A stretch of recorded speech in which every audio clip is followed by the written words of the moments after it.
Capacitor Plague Productions presents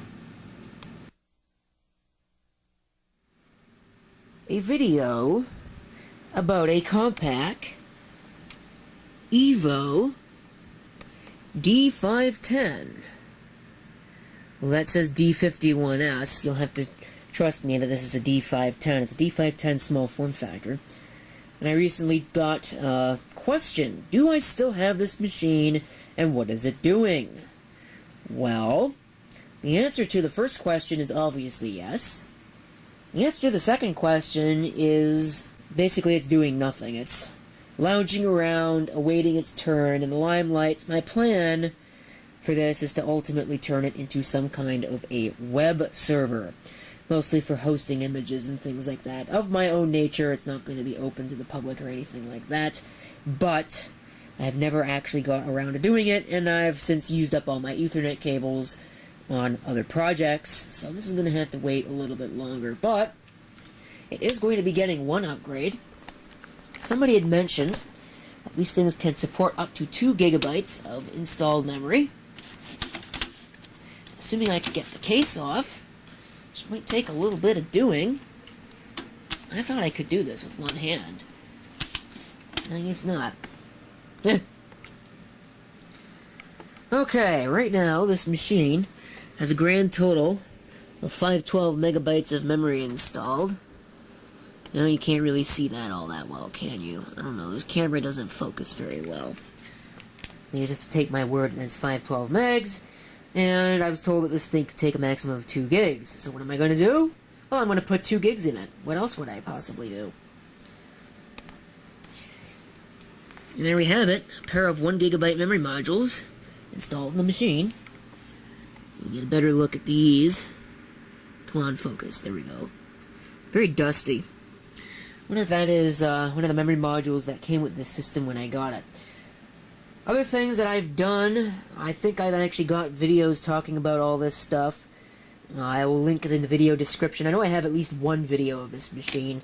And also, if you'd like to know a little bit more about how these work as compared to the Compaq Desk Pro, UXW Bill has uploaded a video comparing these to the Compaq Desk Pro. I don't actually have a working Desk Pro to compare this to, so I guess we'll just leave it at that. The Desk Pro EN, the Pentium 3 machines, which is what this would most closely be related to, in that this is basically the next model up. Well, what replace it in the product line of Compaq.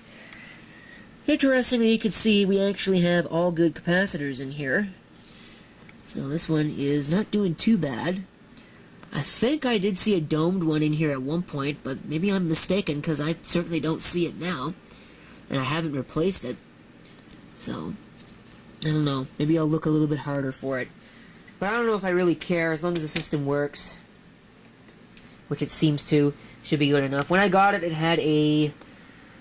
Oh, I don't remember what kind of hard drive it had in it. But if it even did have a hard drive, which I think it did. I suspect that it had a hard drive anyway. But it had a Samsung Writemaster optical drive. Fairly nice piece.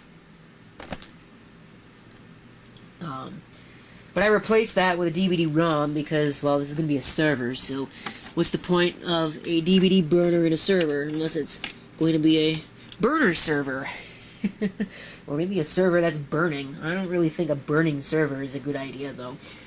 Anyway, let me go ahead and plug her in. I believe the system is set up to auto power on. Yes, it is. Keyboard is all the way over on the other side of the thing. Let's see here. It did say Compaq. 304 keyboard or system unit error. The computer cover has been removed. Why do I have a keyboard error? I wonder if I plugged it into the wrong port. I'll have to give that a check. Okay, let's try that again. I don't think it was inserted all the way. It did say 2 gigs of RAM, though. So, 2 gigs of RAM. Go ahead and have a look here. See our Pentium 4 2.4 gigahertz CPU, which I believe is a Northwood. Somebody will probably look up that stepping and tell me. 2 gigs of RAM, DDR, and they are matched memory modules, which a lot of people don't seem to do. It doesn't really matter unless you've got a system that has multiple channels, and that really didn't take hold in the marketplace until you went to the DDR2 stuff. And it should all be fine.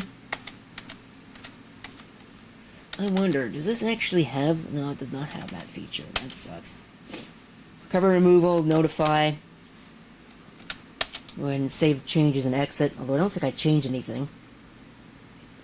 We'll just go ahead and save it so that it doesn't complain. Alright. There we go. Complaining about the case cover. I turn that on because it's a server. But I suppose it's really not the most useful thing in the world when you're working on your machine. And then we get very small print. You can just barely see.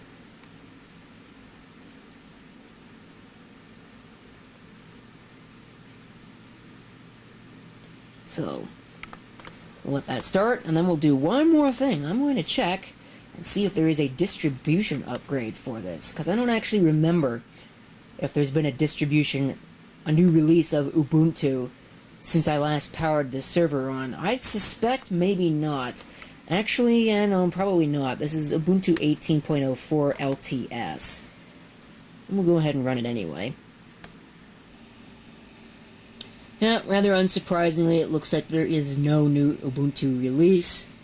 There are system load averages, and we have an IP address. So what we can do is I can go ahead and show you the extent of the configuration that I've done on the system, which is to say, well, pretty much nothing. At least as far as I know.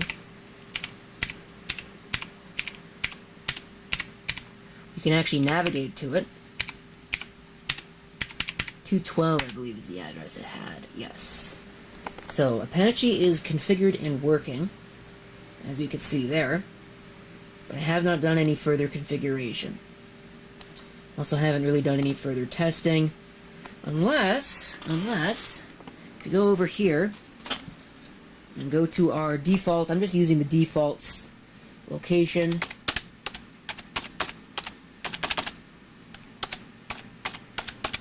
If you go over here, of course it didn't. Piece of junk. You can see, yeah, there's really not a whole lot on here, is there? So, anyway, that's pretty much it.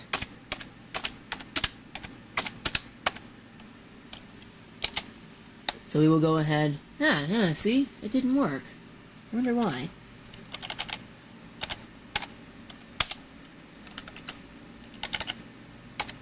We'll go ahead and turn the machine off. Shutdown-T0 used to work just fine, but I guess not for this. Schedules a shutdown. It's not an instant shutdown. Schedules it for a minute in advance, but I guess there is that. We can at least force things by just telling it to do it now. Like I said, this is going to be eventually a server that hosts images and probably a couple other things that I don't really want on my primary web server because it takes up a lot of space, and I have shared hosting and that's not cheap. I don't really want to have to buy more space, so I'll just run this. And yes, I know it's only about 40 gigabytes. I don't know if I mentioned this is a drive that I put in here after the fact. I actually replaced a Screamer drive because a quiet drive is much better than a Screamer. I find that I've got very little patience for the whiny bearing noise now. On systems that don't run all the time, I can handle it, but on these ones that run 24/7, I'd really rather do without. So, that's pretty much it. I don't have anything else to tell you, other than the fact that I could show you the price, show you what I paid for it. Probably a little bit too much. Where's the sticker? There it is. As the camera wildly zooms in and out of focus. That's pretty much it. Thank you for watching. If you have any comments, feel free to leave them down below. And this is CP666 signing off, and I hope to see you next time. Till then.